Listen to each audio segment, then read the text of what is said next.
Cambridge IELTS 3 by the University of Cambridge Local Examination Syndicate. Published by Cambridge University Press. This recording is copyright. Test 3. You will hear a number of different recordings, and you will have to answer questions on what you hear. There will be time for you to read the instructions and questions, and you will have a chance to check your work. All the recordings will be played once only. The test is in 4 sections. Write all your answers in the listening question booklet. At the end of the test, you will be given 10 minutes to transfer your answers to an answer sheet. Now turn to Section 1.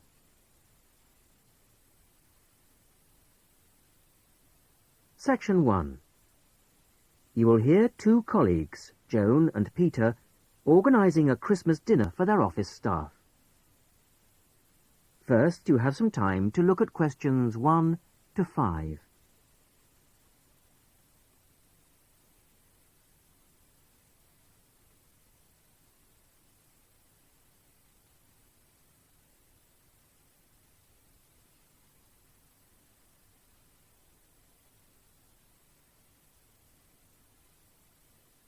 You will see that there is an example which has been done for you. On this occasion only, the conversation relating to this will be played first. Right. Let's try and get it sorted out today, so we don't have it hanging over us, okay?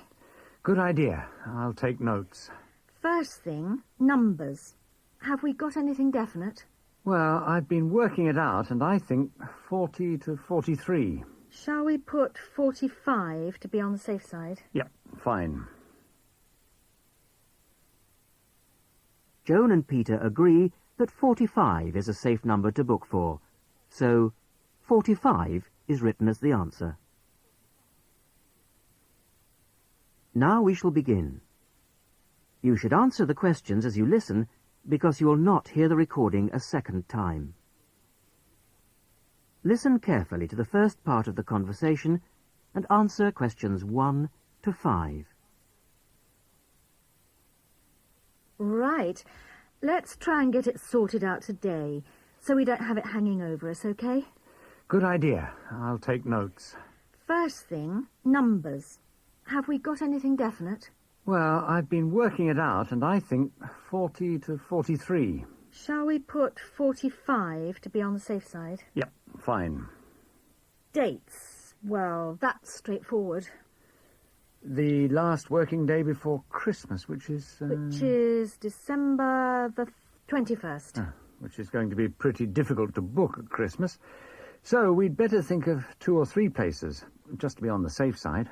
Well, last year's was hopeless. The Red Lion, wasn't it? Yeah. We ought to go for something more expensive, 'cause You gets what you pay for. That new Indian restaurant in Weatherfield is supposed to be excellent. The Rajdoot. Oh, how do you spell that? R-A-J-D-O-O-T. It's bound to be packed. Well, let's put that down as the first choice and have some backups. What about the Parkview Hotel as a second choice? Yes, that's always reliable. Parkview Hotel. And the London Arms, in case. London Arms. I'll call them now if you want. No, I'll do it, Joan. You're really busy. Oh, have you got the numbers? Not for the Rajdoot, but, right, Parkview Hotel. 777192. And London Arms, 208657. Great. Before I ring, we'd better just make sure they're within the price range. Up to £15 a head? I think you'll find some people won't be able to go that high. Well, you can't get anything decent under £10. OK. We'll say 12. OK. And we'd better make sure there's good vegetarian food. And a non-smoking section. You know what the boss is like. Don't remind me. I'll let you know as soon as I get anything. Before you hear the rest of the conversation, You have some time to look at questions 6 to 10.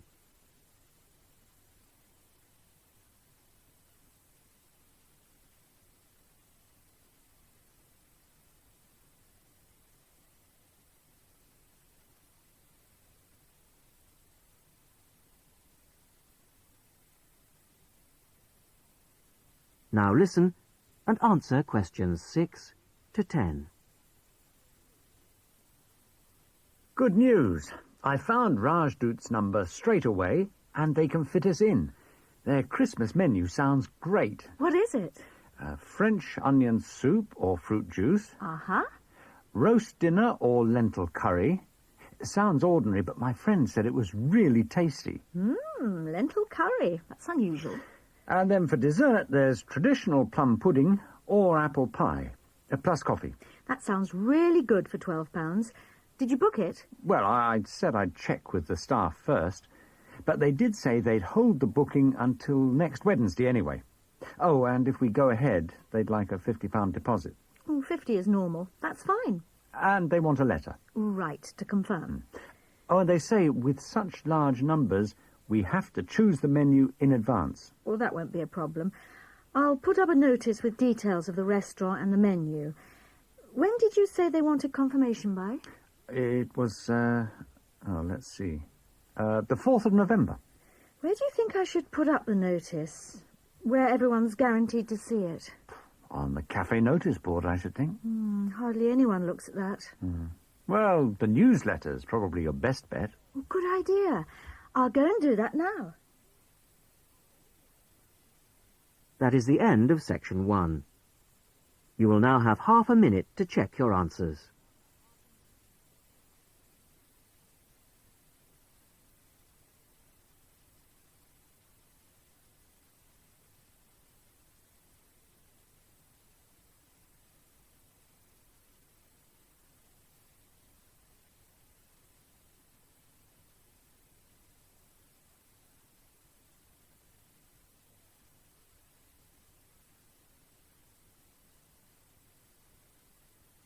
Now turn to section 2.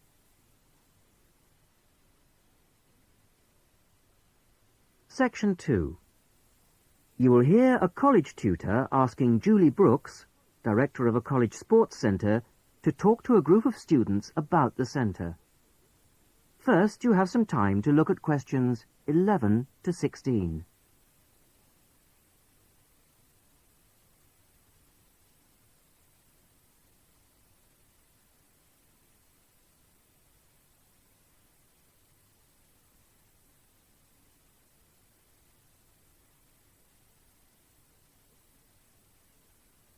Listen carefully to the first part of the talk and answer questions 11 to 16.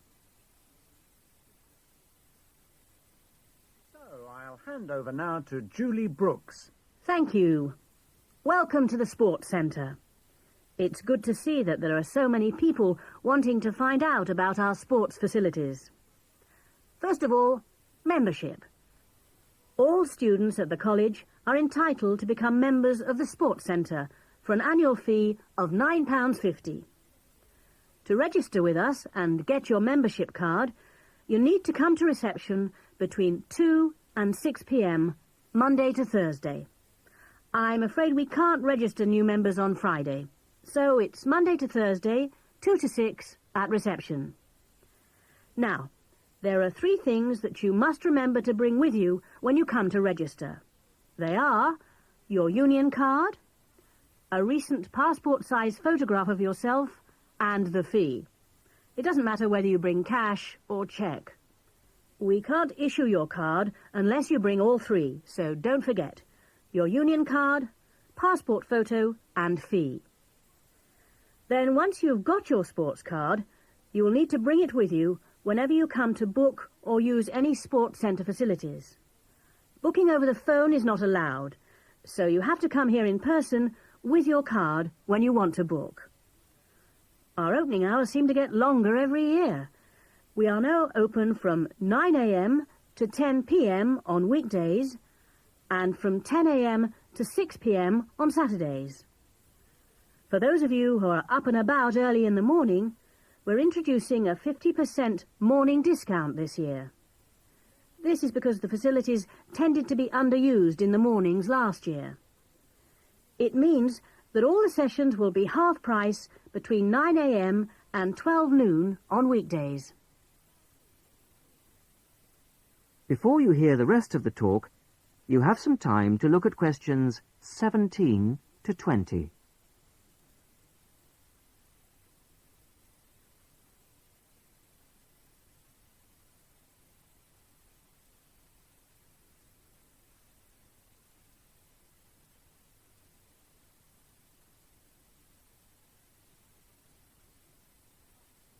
Now listen and answer questions 17 to 20. So, what exactly are the facilities? What sports can you play here? Well, this room we're in at the moment is called the main hall, and it's used mainly for team sports such as football, volleyball and basketball, but also for badminton and aerobics. On the other side of the reception area, there's the dance studio. This provides a smaller, more intimate space, which we use for ballet, modern dance and martial arts. Not at the same time, of course. Then, in a separate building, which you may have noticed on your way here, it's on the other side of the car park, there are the squash courts, 6 of them. And at the far end of the building, a fitness room. This is our newest facility, only completed in the spring, but it's already proving to be one of the most popular. As well as all these facilities available here on the campus, we also have an arrangement with the local tennis club, which is only 2 miles away, entitling our students to use their courts on weekday mornings in the summer. So, I think that there should be something here for everybody, and I hope to see all of you at the centre, making use of the facilities. If, in the course of the year, you have any suggestions as to how the service we provide might be improved, or its appeal widened, I'll be interested to hear from you.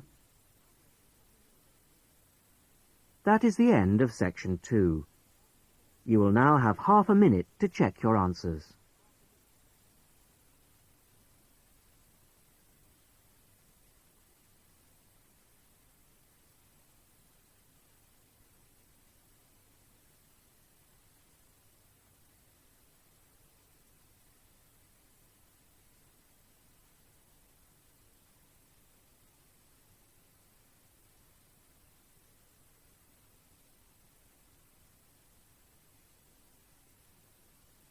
Now turn to section 3.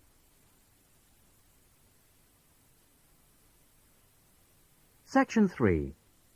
John Brown, a school student, is entering a competition for young electronic engineers.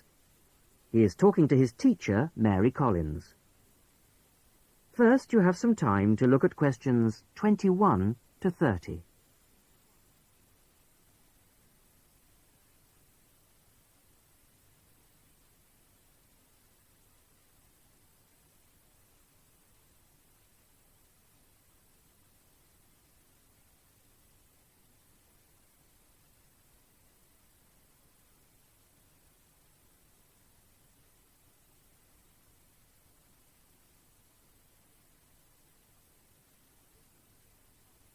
Now listen and answer questions 21 to 30. Good morning, Mrs. Collins. I just wondered if you could help me with this entry form for the Young Electronic Engineer competition. Hello, John. Oh, you've made the jigsaw for blind children with the bleeper. When they put a piece in correctly, that's right. OK. Let's have a look at the form. Right, thanks. I've never filled in one of these before, so... Well, let's just do it in pencil first. So, name of designers. Well, Anne helped me with some of the electronics work. Then you must put her name in as well. Right. Anne Ray. Sorry, it's A-N-N-E, and her surname is spelled R-E-A. Good start. OK, R-E-A. And age is easy. You're both 16. What have you called the design? Keep it short. What about jigsaw puzzle design for visually handicapped? Too long. Just say blind puzzle. That'll do. Okay. Right now, size of equipment? I've got it noted down here. Yes, width is 20 centimetres. Okay. Length is 50 centimetres, and then the depth is, well, it's very little. What would you say? I think you can be approximate. I'd say 2.5 centimetres. And the electricity supply? Is it mains operated? No, it isn't. It's actually battery. Okay. Right, battery. Fine. Okay, it's the next bit that I'm really not sure what to put. Well, special features means what is really new about this? You know, suitable for the group you made it for. Well, it's safe for children. That's fine. Put that in. Okay. And of course, we think it's educational. Yep, there you are. You've done it. Anything else? Well, I think the price is good. That's probably the most important factor. Okay, cheap price. Which brings us on to the next bit. What's the cost? Well, the pieces we made out of old wood, they cost, $5. And the electrics? They were more expensive, say $9.50. Brilliant. Now, what do they mean by other comments? It's just a chance for you to say anything about the equipment and problems you envisage. Well, we'd really like help with making plastic instead of wooden pieces. Well, put something like, need help to make plastic pieces. Okay. And the other thing is, we'd like to develop a range of sizes. Well, that's fine then. Just put that. And the last bit is, when will you send the equipment? Well, we've got a lot of work on at the moment, and we want to get it as good as we can. Well, say 25th of June? Can't we make it later? Well, the last date is the 1st of July. Why not say that? Okay, that's what I'll put. So, that's the lot. That's brilliant. Thanks very much, Mrs. Collins. I'll send it off straight away. Glad to be of help. Very best of luck to you both. Thanks. Bye. Bye. That is the end of section 3. You will now have half a minute to check your answers.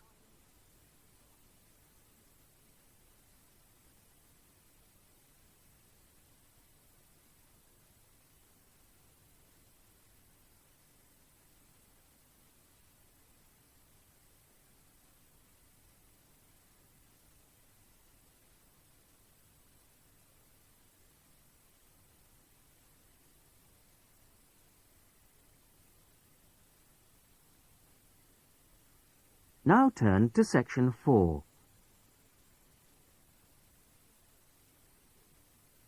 Section 4.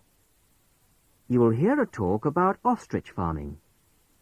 First, you have some time to look at questions 31 to 40.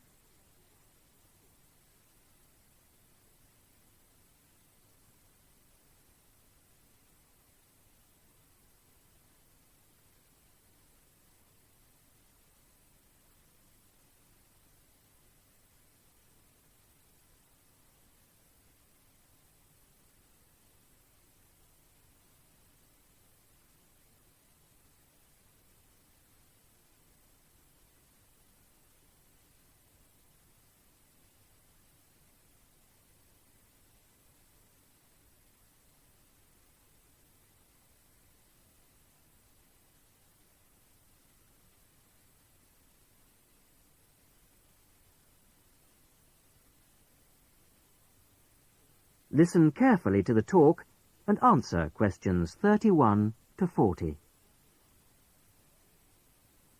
Today, I'd like to introduce Ted Hunter, who used to rear sheep and poultry, but who is here to tell us about a rather unusual type of livestock that he's been concentrating on in the last few years.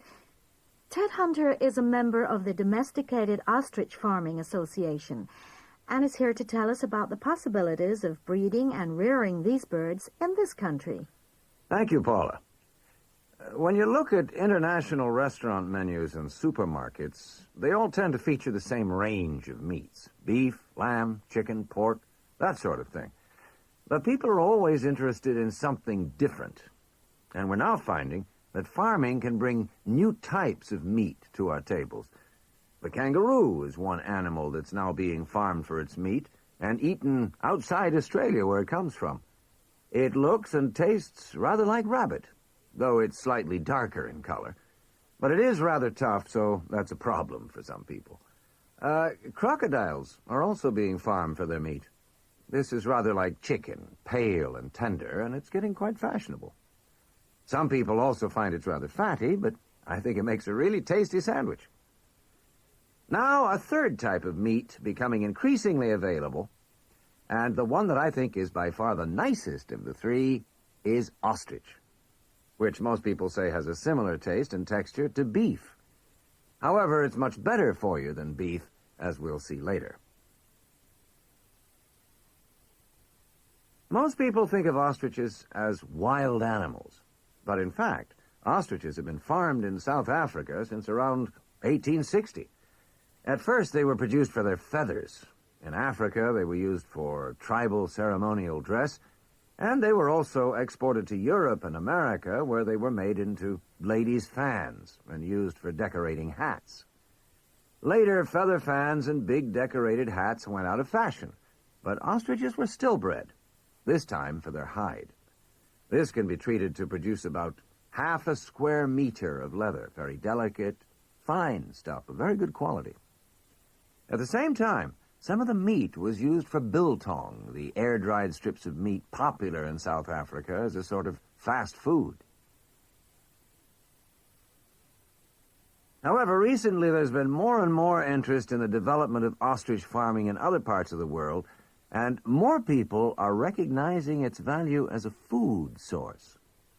Ostrich meat is slightly higher in protein than beef, and much lower in fats and cholesterol. It tastes good, too.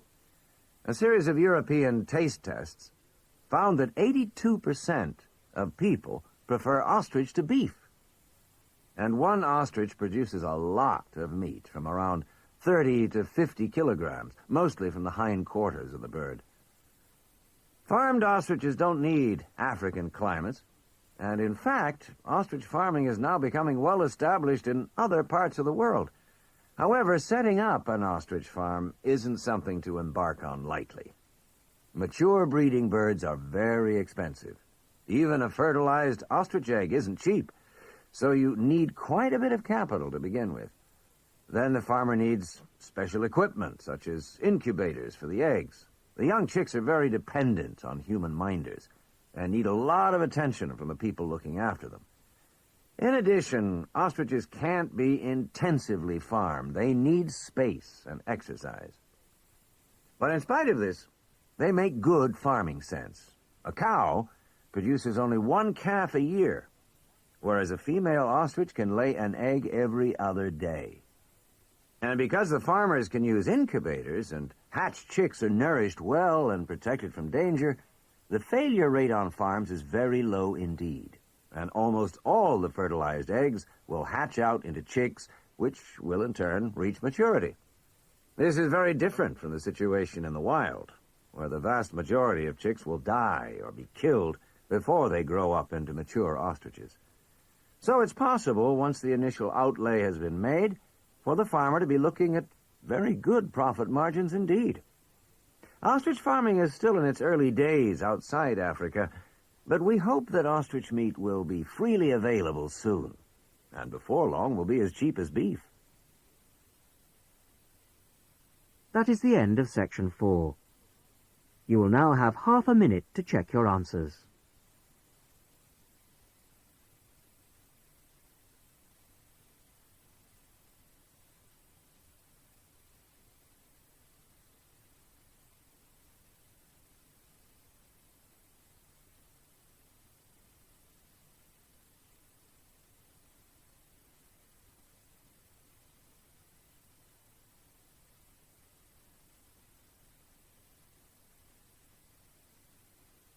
That is the end of the listening test.